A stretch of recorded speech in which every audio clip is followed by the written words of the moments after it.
This week's episode of the Run, Eat, Drink podcast is brought to you by listeners like you.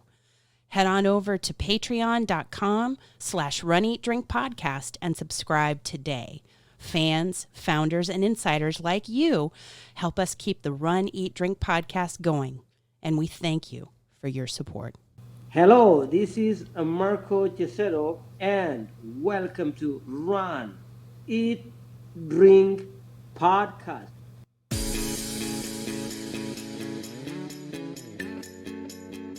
Welcome to the Run, Eat, Drink podcast. We feature destination races from across the country. And after the race, we take you on a tour of the best local food and beverage to celebrate. So whether you are an elite runner or a back of the packer like us, you'll know the best places to accomplish, explore, and indulge on your next runcation. Hey, welcome to the Run, Eat, Drink podcast. This is episode 120. I'm your host, Amy. And I'm your co-host, Dana. And I can just tell you, this is the heat of the summer. Oh, it really is. I just finished a 5K that I owed the running gods. My tribute has been paid, my sacrifice made, and it was woefully, painfully slow. I can't tell you. I really tried yesterday. Of course, we'll get into all of that, but it was the same situation for me. It is the summer here in Florida, the heart of heat and humidity. Oh, yeah. It was rough, but we did it. We did. We're kind of in the middle of a weird time right now. There's clearly a heat wave in addition to our regular summer heat. Yes. We also right now are experiencing some Saharan dust that's blown across the Atlantic Ocean and is over Florida right now. So it kind of, if you wake up in the morning and you get to see sunrise, it's very cool. And it's also making sunsets very beautiful, very golden.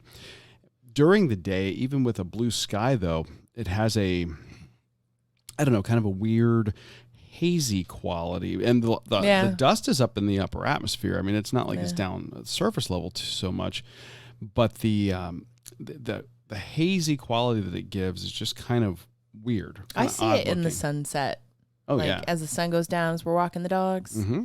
Yeah, I see it then, but it is just, so there are several challenges on many levels, and we persevered and got it done, and we're going to talk about that today, as well as some training updates. And we had a purpose for this run, and not only just to keep our training up, but because we're going to be talking about the first of our RunDisney Virtual Series this week. Yay! Right? I'm excited. That's the happy portion of the running part of our show. And then we're going to be flashing back. Yes, because we actually got the opportunity to travel, and we were so excited that we might have hit several different places in the Clearwater area to bring to you. Oh, we absolutely had that conversation. We're like, we don't know when we're going to get to do this again. Let's hit a bunch of places and see what we can find for our listeners. Do all the things. Yeah, so because we don't know when we're going to get to do this again. Yeah, so we did. So here we are. And that's for both food and beverage. But two different places. Yes. So that's cool. Well, let's get started. Yeah. Let's talk running. Well, I think that we ought to start with the part that is not so fun. We've already talked about the weather. Well, that wasn't so fun. That's not so fun. But I think it will, honestly, the weather is challenging, yes. But I feel like that is going to really help us persevere in the fall and winter months. Oh, yeah. I really do feel like starting training in the summer for long runs, like we normally start training in July for an October, November half marathon. Yeah. I really feel like pounding out those miles in the summer makes the winter or fall and winter miles easier. It makes them easier, yes. And I think that there are going to be miles and miles of virtual races. It's starting to look that way. Because this week we were subject to several different announcements. Well, let's start with the big one. That's New York City. NYC. Yeah.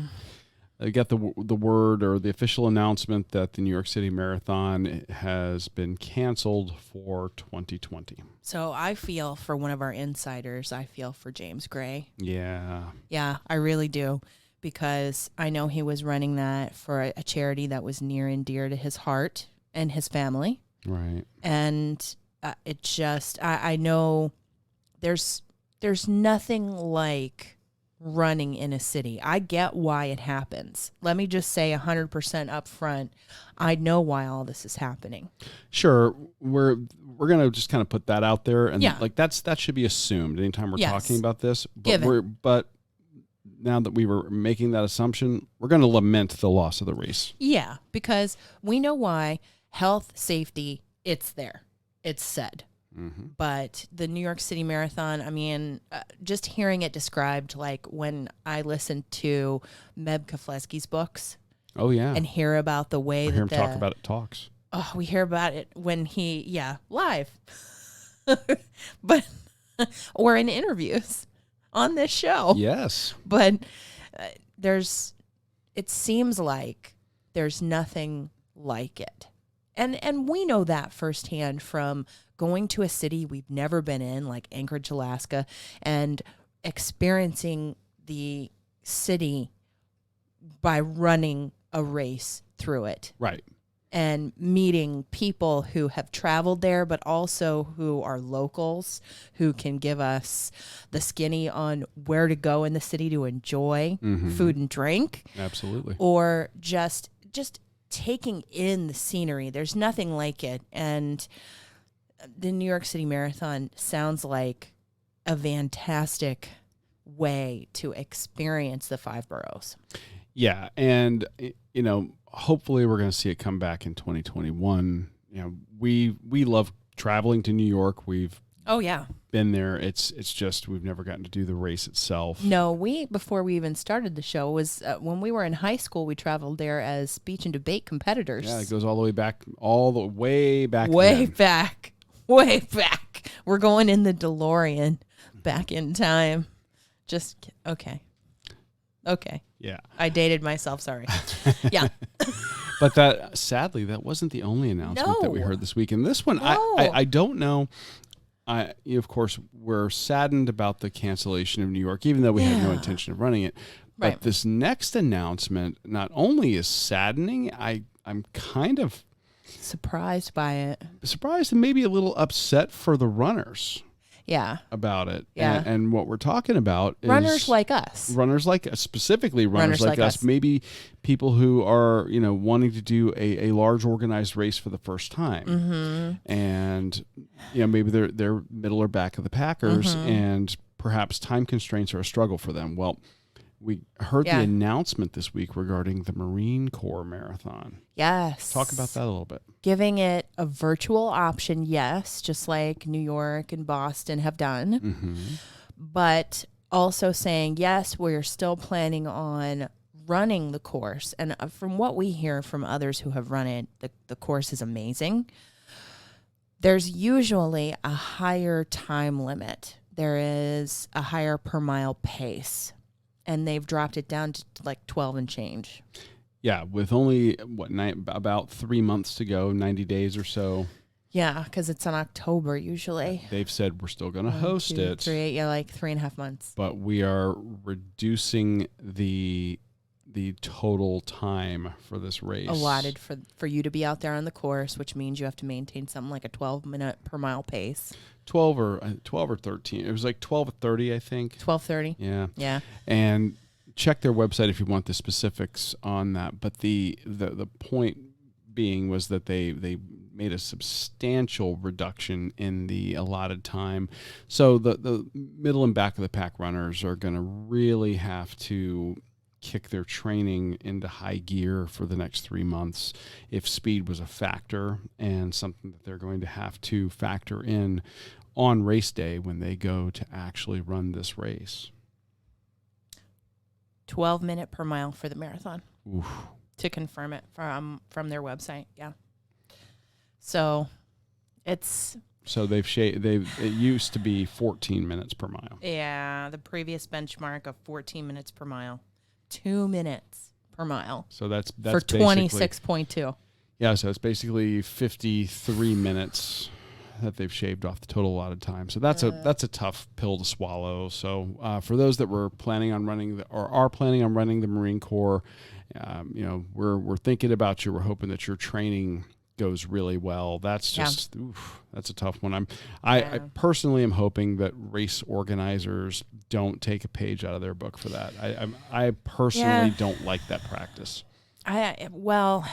With such little time to go to train, and I know that's relative when you say that and you're like, 3 months. But if I were to tell you that you're going to have to shave 52 minutes off of your marathon pace and you got 90 days to do it. And you've never done a marathon, let's say? Yeah. And you're maybe you've been training all this time for the 14 minute per mile pace. Yeah. So, again, I'm just hoping that other race organizers don't take a page from their book. And again, we understand different races have to do what they have to do, but I feel for those runners. I totally feel for those runners. Absolutely. And I really feel for us as runners for this final update. Because this week we got an email and we got a really rather well put together video from Amanda Napolitano, who is tied to the Donna Foundation. Mm-hmm. And she has said that the health and well-being and the safety of runners, especially those who want so badly to participate in the Donna Marathon Weekend, who are fighting cancer, have recovered, that population is precious to us. And so we want to put their best interests at heart. And we're going to go virtual for 2021. Yeah. For all events. Yeah, this didn't please me either, but this one I understood a bit more given the sheer number of runners that you see out there that are currently in treatment and are by definition immunocompromised. Mm-hmm. So again, tough pill to swallow. Yeah. I get it. And I don't like it, but I get it. And I know we're going to do them still because we want to support that foundation that supports so many families that are battling through that illness. Oh, without a doubt. In fact, the minute I saw that email and I was reading it and probably saying some things that aren't safe for work. It might get us an explicit tag, but you're not going to do that. I'm not going to do that here. No. Use your imaginations, folks. Yeah. But I started to text you. And all of a sudden, bing, you texted me. Yes, because we got that same email at the same time, and I had just watched the video, and I knew how hard it would hit. So we're starting to let the wheels turn anyway. As 20, we've joked in the past about 2020 being the year of the virtual, but it is starting to really look like that is in fact going to be the case. So the wheels are starting to turn now, especially as we see races like Donna, which was slated for February 2021. That we're starting to think about ways that we might be able to do some of these virtuals, but go to the city that it was originally held in. Yeah. So we're going to be thinking about that and coming up with ways to bring you some awesome locations still. So, again, not great announcements for, what's coming up with organized race events, but the fact of the matter is, we improvise, adapt, and overcome, and we're finding some pretty amazing virtuals in the meantime. And speaking of amazing virtuals, we have for the last 2 summers, and now this will make the 3rd, have run the Run Disney Summer Virtual Race Series. Yeah, the first year was 2 years ago, and that was a race series based around the Incredibles franchise. So cool. The Disney family superhero, kind of like their version of the Fantastic Four, but animated. It's so well done. Yeah, and by comparison, we were so happy when we got those virtual medals to see the build quality on the medals themselves. Great ribbons, just fantastic, and we were using that as an opportunity to go up to Disney on those weekends that we would run them, and we'd actually do them at the parks and all of that. Last year, we did the Marvel series. Did the same thing last year, and those Marvel medals were Captain Marvel, Black Panther, Iron Man. Yes, and then the 80 Years of Marvel bonus. Right. Yeah. So, in Again, fact, great quality on the medals. You can't, they are solid. They are the same quality as if you were doing a Run Disney race in person. Yes. And coming up in my timeline and Facebook have been all of the little reminders of, at this time last year, you were having breakfast at the Boardwalk Bakery and running your virtual 5K. That's great. Yeah. Just right in there. Just twist it. Twist the knife. Twist it a little. So this year we could not travel to Disney because they're not even open. No. Not until July something, 15th. I think so. Yeah. Yeah. And we, and with some restrictions, which lead me to believe that we're not going to make the trip up there for the other virtual races. I don't know. We'll have to see how it goes. Oh, there's a lot of speculation happening about what's going to happen with park reopening and all of that. But in the meantime, since we don't have a booking at Disney, right, we are still running these Disney virtual series because we love the theme for this year. Yeah, the theme is amazing. I love classic Disney attractions. Love them. And they have highlighted for the month of June the Mad Tea Party in Fantasyland at Walt Disney World. Oh, how fantastic is that? And when you look at the medal itself, it is a very colorful medal done in pink, blue, and yellow or gold. And they've spot on captured what the teacup looks like that you sit in when you ride this attraction. Yes, and I also like the use of different colors or tones of metals, METALS, as opposed to in the various medals, MEDALS. So the first one is a copper looking or around it, aged bronze kind of look to it. Actually, I'll go with copper on that one, and on the perimeter, and then inside is the pink with the The 2020 is got a nice background of bright yellow and gold, and then the cup itself is in this, I don't know, would you call that like a light pale turquoise? Yeah. Yes. Kind of. Yeah. Like it's like a greenish, bluish. So yeah, it's like a lighter turquoise. Yeah. Yeah. Yeah.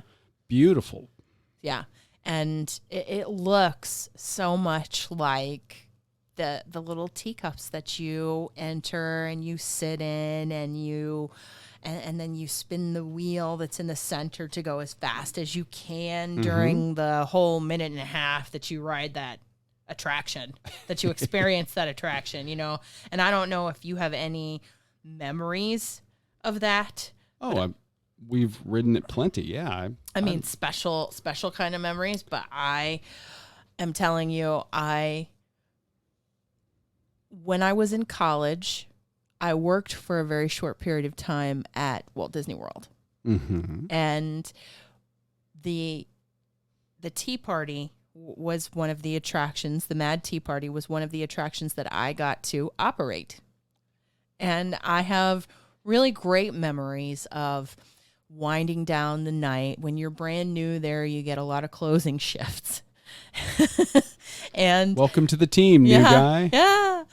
Parade patrol and closing shifts. But operating the Mad Tea Party, you have this script that you go by, and at the end of the night, it was really great to get the guests excited and to say, are you ready to go? Let me hear you, and having them cheer on the attraction. So this particular attraction, I'm glad that they chose to highlight in the month of June, because it brought me back to having some fun at work at Walt Disney World.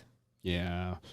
I never worked there, I've just attended there a lot, and I love the ride. Again, the stuff that goes back to some of the classic Disney stuff that is inspired by the classic Disney movies, and in this case, you're talking about Alice in Wonderland. Oh yeah. So, just a great movie. Oh, fantastic visuals. The ride itself is just sensory overload for I love little kids, and a little teapot in the middle. and it's one of those rides that families can ride together, Yeah. which is great. It's fun enough for kids of all ages up to adults, but it's so good. But it's also something that even small kids can get in there. Yeah. And you see the little kids, they're just trying their darndest to turn that wheel in the middle. Oh. They want to make it go as fast as they can, and they're Totally. just having a blast doing it. So it's a really neat ride for Totally, that yeah. reason. And Yeah. I think that this medal captures the feeling of that ride so well. Yeah, I like the tilt of the glass, the cup. The teacup, yeah. in the saucer. Yeah. Yeah. So if you're interested in this, check out the episode artwork. We'll have we'll have the actual picture of the medal because we don't have the medals yet. Yeah. Hey, Run Disney, get to the post office. Come on. Well, I have heard rumors online that some people are starting to get theirs. We didn't get ours until July last year. So It's very understanding of you. I want my medals. I know, but it's okay. So at least we know what we're going to get in the mail, and you can check out the artwork. It's super cool. Love it. So we did our 5Ks basically on the assumption our medals are coming. Yes. So let's talk about the actual run itself. At the top of the show, when we talked about how hot it was. Oh, yeah. Yeah.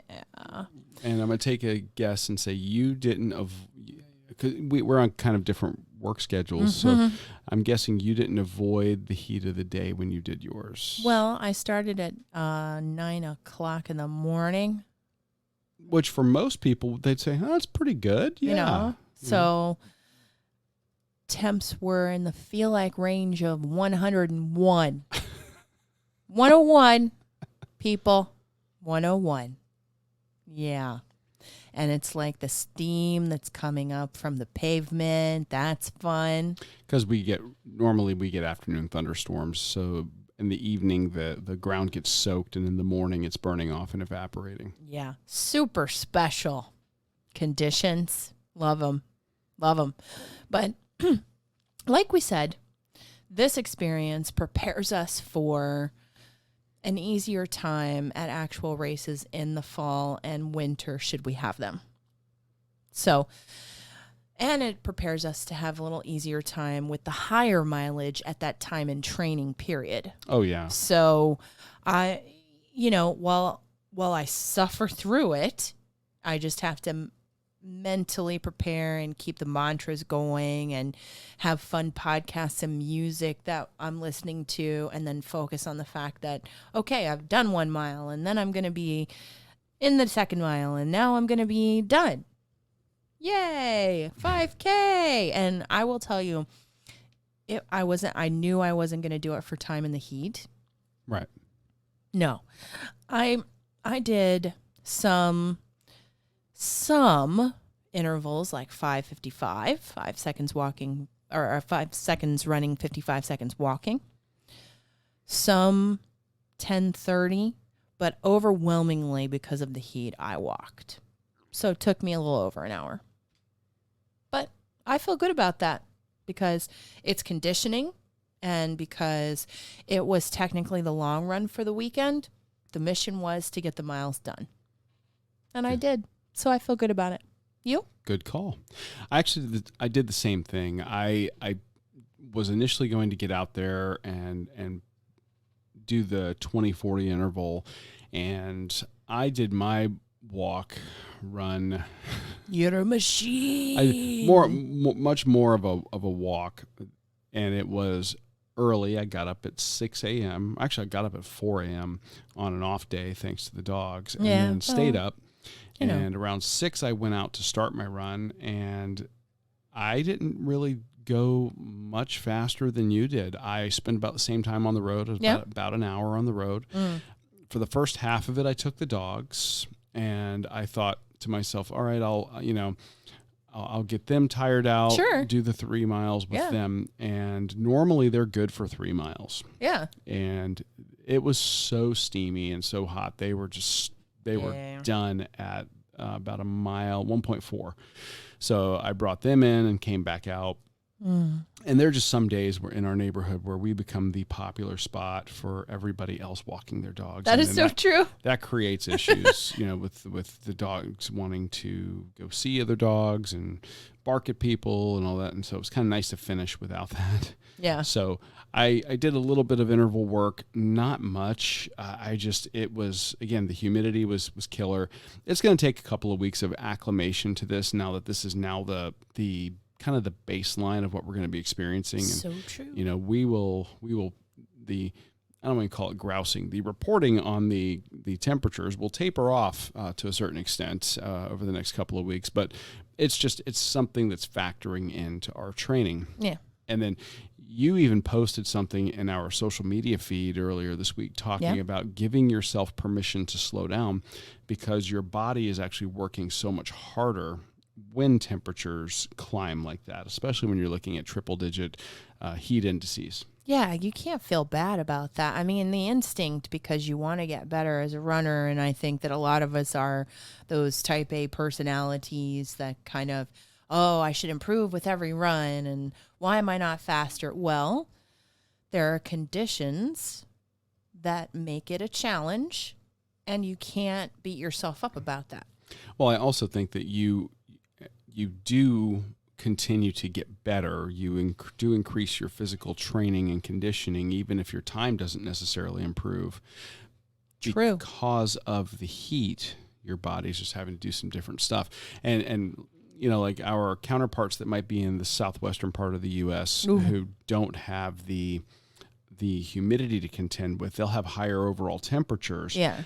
The only saving grace that they'll have is that the sweat is evaporating and giving them a little bit better cooling. For us, we don't get, a lot of times you don't get that benefit. It's just you're just soaked. And, so it's just different conditions for everybody. And again, we don't have to deal with the winter running that our northern listeners are having to deal with. Yeah. When they run up in north in the wintertime, they're having to run bundled up. They're having to run and deal with hazards like ice, snow, things that we just never think about. Right. And we don't have to think about. So this is our challenge. Yeah. And we just have to be in the right frame of mind and arm ourselves with the right tools to make it happen. So for me, prior to going out, I've been making sure that I get at least 64 ounces of water in me before going out. Yeah. Try to do that with 30 minutes ahead. Give it time to kind of get out of my stomach, and then having water. If I'm doing just a loop on the street, keeping like another 32-ounce bottle in the driveway. Yep. And that way, as I do a lap, I can come by, grab some real quick, and keep going. Well, and speaking of Disney, I will tell you the hydration is key, but also those Dr. Cool cooling towels that we get and we can keep from the end of the race. Yes. I will wet those down and keep those in the refrigerator, and I'll take one with me so that I can keep cool. I'll put it around my neck. I mean, you could put it on your head, you could do whatever you want, and then like if it's a longer run, maybe like the 8-miler that I have scheduled next week, I'll come in and I'll trade out the towels. That's a good idea. Yeah. So. Yeah. And I was going to say, I also have they call them neck gaiters. It's those tubular scarves that are, if people wear face masks. And if you've watched any of our Instagram lives, you've seen me. I've got one that's looks like an acid trip, multicolored rainbow tie-dye kind of thing. Yes. But it's made of that moisture wicking material that, you can wet it, wring it out, and then, they say to snap it like you're snapping a towel, and that just basically gets some airflow through it. And then that, when you put that on, it cools you off. So they've got a whole line of stuff. And again, they are not sponsors. This is just a thing that we've discovered from being at Run Disney events. Yeah, that helps. That work. And whatever helps. If you're doing hot weather running, making sure you're hydrated, having a plan for taking hydration throughout your run is key. And you're mentioning your 8-mile run. For that one, I'm probably going to do my hydration pack. Yeah. Yeah, because typically if it's a run over 6 miles, that's usually one that we'll go out of our neighborhood for. And We might. A lot of times we do.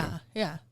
And then, for that, I want to have water with me. I've made the mistake of not taking Yes, you have. hydration with me before. But we both have. And that I don't recommend that. No. So these are some good tips, yes, and some good tools. And we hope in the coming week or two to maybe have a special guest on to talk about some hot weather training stuff. Indeed. So we're working on that. Stay tuned. In the meantime, if you are looking for a virtual race, don't forget that Virtual Pace Series offers us a discount code. Yes. For their virtual races. Yeah, this is not the Disney stuff. No. But they have some pretty amazing medals. Virtual races nonetheless. And supporting great causes. So if you go to Virtual Pace Series website, which we'll link to in the show notes, and use Run, Eat, Drink 10, you'll get 10% off any event. And again, they're also not a sponsor. They were just really cool in giving us that 10% discount code for you guys. Yeah. So it's good stuff. All this running and talk of running has got me hungry. And I have been thinking about what we're about to talk about for the last 2 weeks. You have said to me that this was the star of our entire trip to Clearwater. And it's true. I will stand by that. And I'm very happy about that because a lot of times we go to a city, we plan kind of where we're going to go. We research. Do a ton of research, yeah. And, but it's those times where you're just out and wandering and you discover something by accident and you walk in and it blows you away. Oh, and those are like some of the best experiences we've had on the show. Absolutely. And this is one of those times. Oh. So we were fortunate enough to get to spend a weekend about a week and a half ago, as we're recording this now, up in Clearwater Beach, which is on the Gulf Coast of Florida, right south of Tampa and just above Sarasota. And we were up there seeing family, and we got to stay up there for a couple of days. And while we were out and about, just kind of wandering the strip of Clearwater Beach, exploring the area. Yeah. Mandalay Avenue is basically the main street, the main drag that you go up and down. So you've got bars and restaurants and attractions all up and down the street. Yeah. And one of those, just a small place, just a super small place with outdoor bar seating and indoor bar seating, as well as, seating for, 4 tops and groups. This place, colorful and unexpected, amazing food and beverage came from the North Island Bar and Grille in Clearwater. Yeah, and when Amy says it's small, she's not exaggerating. Yeah. The place is not very large. No. It maybe seats, I don't know, you've got the bar, which has 20, the 30? When you said outdoor bar seating, there's not an outdoor bar. No. There's a long window, and that is on one side of the bar. And they've got some fold-down seats on the exterior of the building on the sidewalk. And then you got the bar itself. There's seating along the bar, and then behind or on the back wall, basically you have inside. Yeah, high top tables that'll seat maybe four, maybe 6 people, and you got about 3 or 4 of them max. 3 or 4 of those tables. Yeah, maybe a couple more. It is not a big place, but it's so colorful though. With island kind of theming. Yeah, a lot of turquoise coloration and yellows and sunset colors. Yeah, I mean, it screams beach. For sure. And boy, was it great. Yeah, this, we just decided to duck in while we were out for a walk, saying, "Hey, let's see what this place is all about." And it did not disappoint. And initially I was like, "Oh, let's just go in and we'll get like one of maybe the beachy kind of drinks or fun shots that they have," because they had an extensive cocktail menu. But really, we saw somebody get fish and chips while we were having a beverage, and we were like, "Oh, if that looks good, maybe we don't want to spoil our dinner, but let's do a shareable, like an appetizer. Right. And we happened upon the Argentina Reds that's in the beach bites section of their menu, like an appetizer section. Yeah, the best way to describe this place would be classic beach bar, I think is fair to say. Yes. And they have, their beach bites, a lot of like boneless wings, crab cakes, pot stickers. They've got a bit of a variety. Mm-hmm. A lot of things are handheld, holdable foods, kind of like the Sure. beach noshables we talked about on last week's episode. Very much translated here, but I didn't realize how much food that they were doing that's coming out of the kitchen that's made on site and fresh made. I mean, I'm looking at a photo of the dish that we shared. Is this the photo that's in the episode artwork? Indeed, it is. And the shrimp are enormous.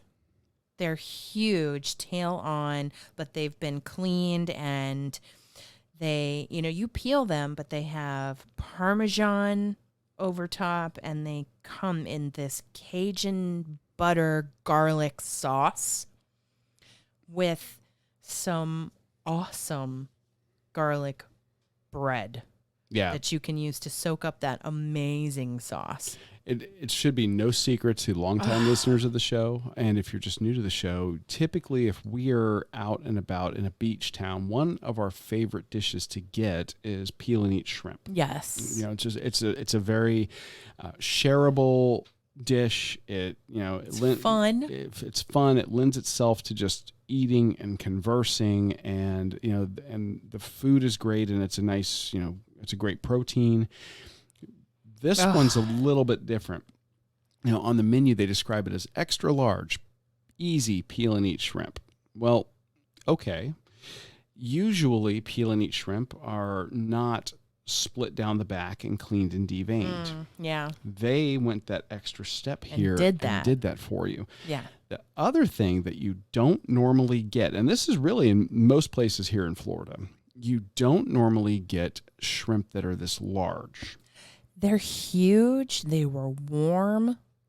These were easily U8 shrimp or U6 shrimp, meaning 6 or 8 shrimp to a pound. They're enormous because I'm used to the smaller ones that come in the bucket at a beach location that you would just peel and eat several of them before you would start to feel full. Right. This, after 2 or 3, you're like, God, these are enormous.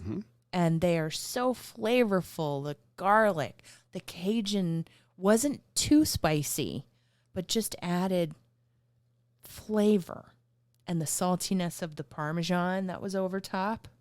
Oh, and then going back in with the buttered garlic bread. To get some of that sauce. Yeah. The other thing that so I would really say about this dish is that unlike many places, and in Florida, there's an abundance of fresh seafood. The good news is that oftentimes means that places that are close together, and a beach town like this, it's a very competitive landscape for bars and restaurants. Because a lot of places will benefit by the fact that they're maybe close to a hotel or close to the beach. This one's a little bit further down the road than the big resorts. So this kind of caters. And we actually asked our bartender, we said, how much local traffic do you guys get? And she said quite a bit. Yeah. So they're not just there trying to capitalize on the vacationers that are coming to the area, but a lot of locals come there. They did such a great job with the shrimp because a lot of times you'll get peel and eat shrimp, especially from chains. Oh. And they're tough. They can be. The shells are hard to remove, and that's a great sign that you've overcooked the shrimp. If they're hard to get the shell off, and just not a lot of flavor. These were cooked just to the point where they were no longer translucent, which means they're perfect. Oh, so good. So it's just this slightly sweet, juicy, perfect tender shrimp. Yeah. And that sauce, Cajun seasoning. When a lot of people hear Cajun, they think hot. This is not really a hot seasoning. Warm.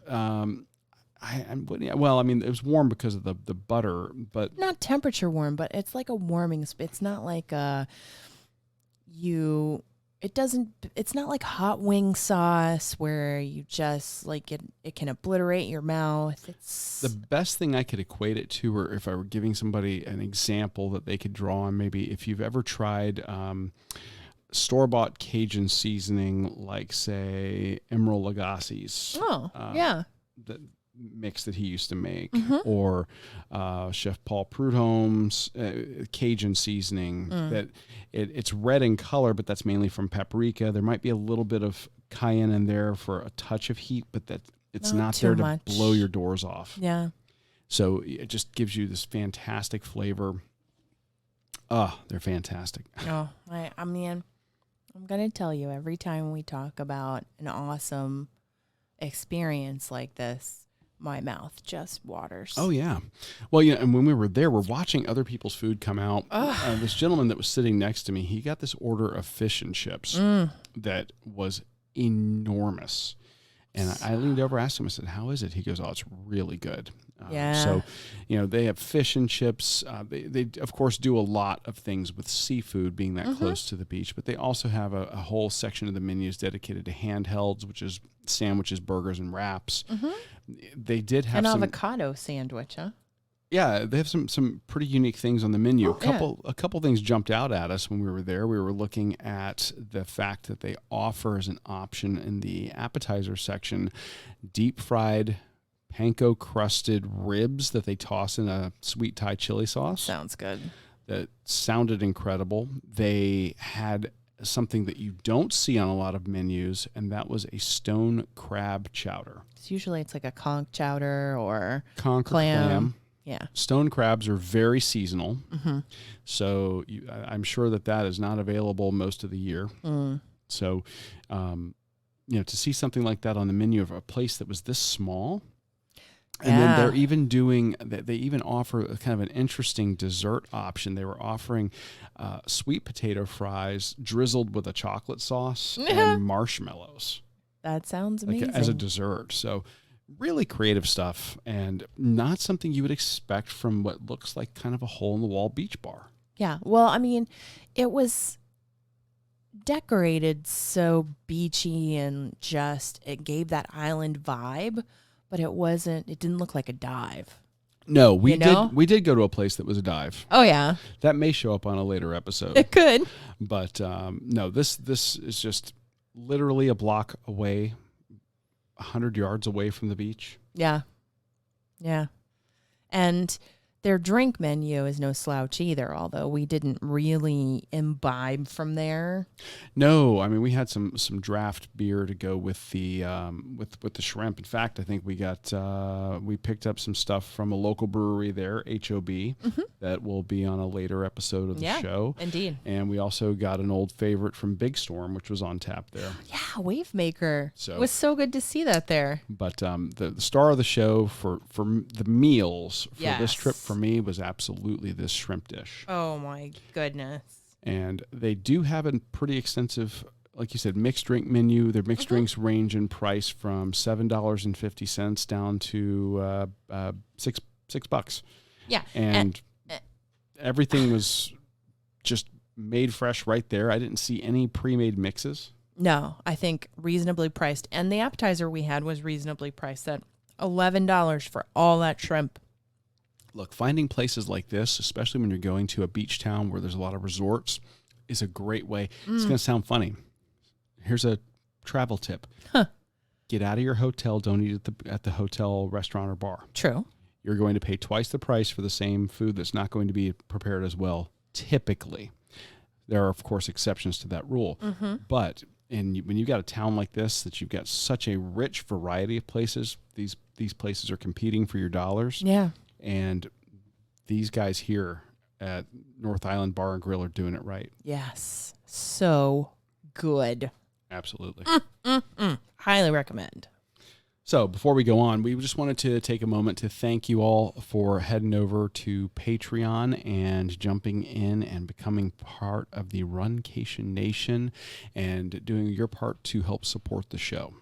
Yes. People have approached us at races when there were races to be run.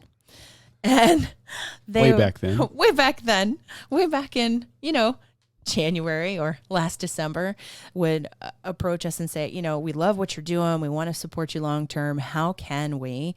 And, we'll always make the show free and available to everyone. But if there are people out there that want to throw us a little love, help support us, help keep it going, we have patreon.com/runeatdrinkpodcast. Yeah, a lot of people like the Patreon model. It lets them see what's available in terms of sponsorship levels. We have 3 in particular. We have fans who start at $2 a month. Yes. And for those that jump in at the $2 level, we're going to shout you out on the show. And can't tell you how much of a difference that $2 a month makes in terms of offsetting our costs for bandwidth and hosting and all of that. And there are founders that are at the $5 level who get a shout out on the show, and they get their names in lights on runeatdrink.net. Yep, we create a special page just for our founders and founders and insiders that are going to be memorialized there as long as we exist. And appreciated. And the insider level is the $10 level, and we've had a couple of people generously become insiders, and we wanted to make it worth their while. So we mail them a little thank you, a little podcast sticker, but also some special content. Yes. We often have cameras rolling when we go to places because we started out as a video podcast originally. And as a result of that, we haven't really gotten out of the habit. No, we do a lot of it for social media anyway, and we've had some really unique opportunities to get some special interviews at the Donna Marathon Weekend with cancer survivors. And we also, over this time of quarantine, we actually did some great interviews, and we are putting those up in the feed as well for people to actually see those interviews. For insiders. So we want to make it worth your while. If you have approached us or you really just love what we're doing and want to help us keep it going, we are at patreon.com/runeatdrinkpodcast, or you can click on the become a patron button if you are a Podbean user within the Podbean app. Yeah, Podbean's got its own patron program, and rather than create 2 separate things, we just replicate. We have all the same tiers and options and perks in both locations. So regardless of which one you choose, it's there and available for you. And if you elect to do that, you're making a world of difference to us. It's amazing, and we can't thank you enough for supporting the Run Eat Drink podcast. So let's talk drinks. Yeah. Because we didn't. Cheers. I mean, we did get a drink while we were there. Of course. We experienced some local beers. But we also made a point Cocktails. of visiting a local spot that is unique to the Tampa Bay. Well, unique to Florida. It has expanded outside of the Tampa Bay area, but it has its roots in Ybor City in Tampa. It's also one of the very first places that we covered here on the Run and Drink podcast. It was, in fact, the first eating and drinking portion of our show ever. And that would be the Columbia Restaurant. The Columbia Restaurant. The first episode, we featured their location at the Riverwalk, at the Tampa Riverwalk. Yes. And they also, we have very unique ties to the one in Ybor City, like you said. But we were in Clearwater, and they have a Sand Key location in Clearwater. Yeah, Sand Key is just over a small bridge. Clearwater. Right from Clearwater Beach. Right. And we've been there numerous times. And when you go to this particular location, it is right on the water. So beautiful right out there. We love the food. We have talked about the food. Yes. But they have fantastic beverages there. They have a unique beverage that we we kind of wanted to toast the return or the reopening of all the restaurants in the Columbia Restaurant Group. Yes.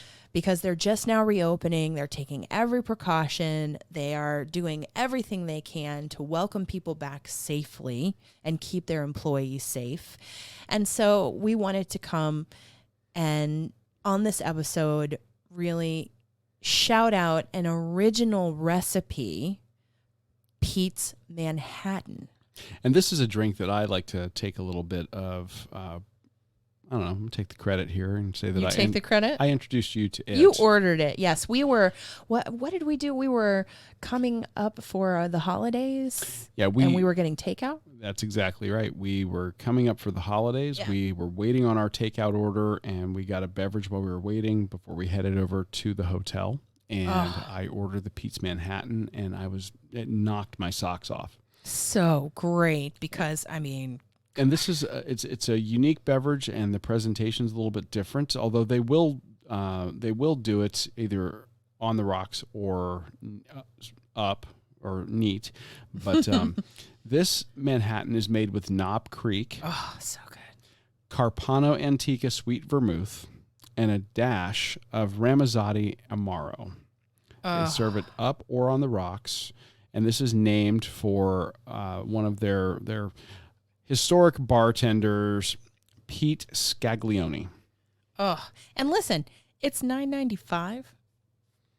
Yes, we've had cocktails that were a lot more expensive, $12 to $15. That, dare I say, might not have made the show because they were not as good. But definitely have not made the show. Yeah, I mean, this. Oh God, what can I say? A lot of people think, bourbon is going to be harsh. But in this presentation, and we've had it both ways. We've had it on the rocks there, and we've had it served up or neat. I like it neat because then you just get all of the flavor of that Knob Creek that is... It is strong, but it is smooth with just a little bit of bite on the end. Oh, absolutely. But what they are also adding to this to give it that unique flavor. To round it out. Yeah, you're getting the Amaro, which is basically, this is a liqueur that's made with herbs, spices, flowers, and fruits. And it is oftentimes, if people are serving this by itself, they'll serve it neat or on the rocks with a slice of lemon or orange, and it's served as an after dinner digestif. Oh, yes. And this is... You're classy. Not me. But it's one of those that you don't often see as a ingredient in mixed drinks. This is just a really unique application or use of that liqueur. This is a sipping and enjoyment of the flavor kind of beverage, this Pete's Manhattan. Oh, yeah. Because all of these, they come together to make just... all of the flavors you get from bourbon, kind of, it's a highlight of those and an enjoyment and a celebration of those. Oh, very much so. Although I probably should have gotten, better clarification, because Knob Creek does make of course they make excellent bourbons. Yeah. But they also make a really great rye. I don't think it was the rye. And I'm not 100% certain that it might not have been the rye. It's tough to pick it out only because of the two other ingredients, the Amaro and then the Carpano Antica Sweet Vermouth. Yeah. Added in. So it's what can you say about this? Again, it's another very aromatic, floral almost vermouth that is, their tasting notes on their website talk about things like mint, plums, figs, reminiscent of Madeira. But I don't think it's overly minty. I don't think no. what and the amount that's used. I think that these other two ingredients that you talk about, they are like the salt and pepper that just round out the cocktail. Yes. The beverage. Yes. So it's for sipping at the end of a meal or with a meal that's going to go on for several hours as you look out on that beautiful water in Sand Key and you watch the sunset and you see the boats go by and you just celebrate being able to get together as family.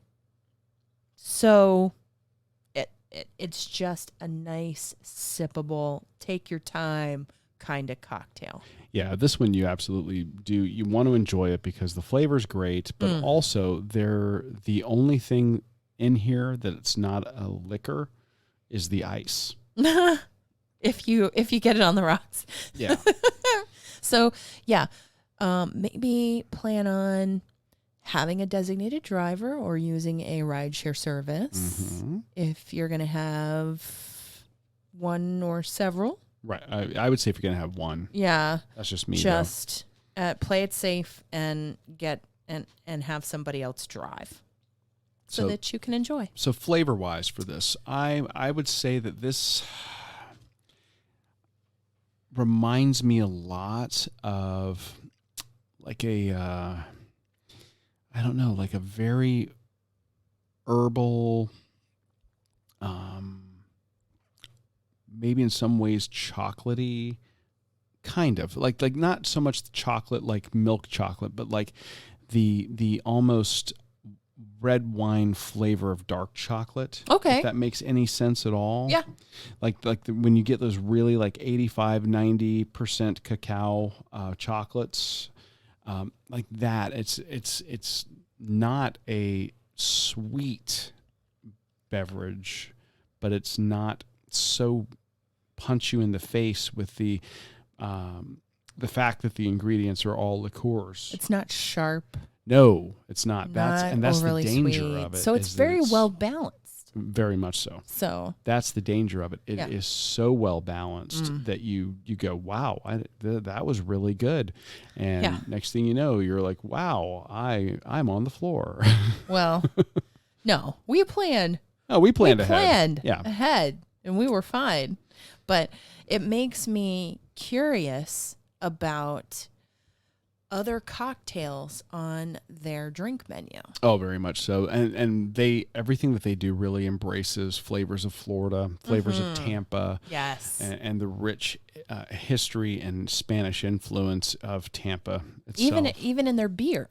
Oh, very much so. They choose great beers to have. They have Estrella Lager, which I believe that we had on the Tampa Beer Run. We did. They, of course, carry Cigar City, which has, of course, the High Life India Pale Ale and the Maduro Brown Ale, which are two very popular and they have Tampa breweries. You know, one of our resolutions as the anniversary of our podcast came is to have some great wine. We might need to go back there and experience some of their family developed or family selected wines. Yes, they do have some that are specific that they chose and were inspired by members of the family or named for members of the family, and that includes the dog Rusty. Oh, and I mean, but also several of their dogs in their family where they have honored family members and just they have great food, they have great cocktails. Can't wait to go back and experience the wine and have the food, and just so happy that they are back open and just putting together some amazing experiences for us. Absolutely. Yeah. I want to go back and get that deviled crab croquette. Yes. Sorry. Which was not on their abbreviated menu right now. So God, if you folks are listening to us out there at the Columbia Restaurant Group, let us know when the deviled crab croquettes are back on the menu. We can't wait. We want it so badly, but the Pete's Manhattan was very much appreciated. Yeah. So if you're heading to the Columbia restaurant, regardless of their location throughout the state of Florida, check out the Pete's Manhattan as your beverage after your meal, and you will not be disappointed. Oh, yeah. And that will, one of our fellow podcasters says sometimes that will put a lid on this episode of the Run, Eat, Drink podcast. We hope that you guys enjoyed everything that you heard today with our update on training, our flashback to our time at Clearwater Beach, and the amazing food that we had at the North Island Bar and Grill, and the delicious drink from the Columbia restaurant in Sand Key. Welcome back. Yeah. And if you love what you hear, if you love what you heard, and you want to help us keep the lights on, keep it going, like so many of you have that we appreciate so much, you can become a patron of the show. And like we talked about earlier in the show, there are multiple levels, $2, $5, and $10 levels, each with their own special perks. You can find out more at patreon.com/runeatdrinkpodcast.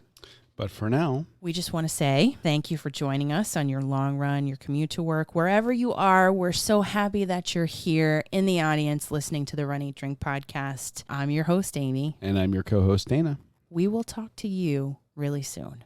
Thanks for listening to this week's episode of the Run, Eat, Drink podcast. We're having another great year thanks to your support. Don't forget to follow us on Facebook and Instagram. We're at Run, Eat, Drink Podcast. And on Twitter, we're Run, Eat, Drink Pod. You can also give us a call at 941-677-2733 or send us an email at info@runeatdrink.net. Visit our website at runeatdrink.net and click on the subscribe link so you don't miss a minute. Find out how you can support the show at patreon.com/runeatdrinkpodcast. Accomplish, explore, and indulge right along with us. We'll talk to you next time.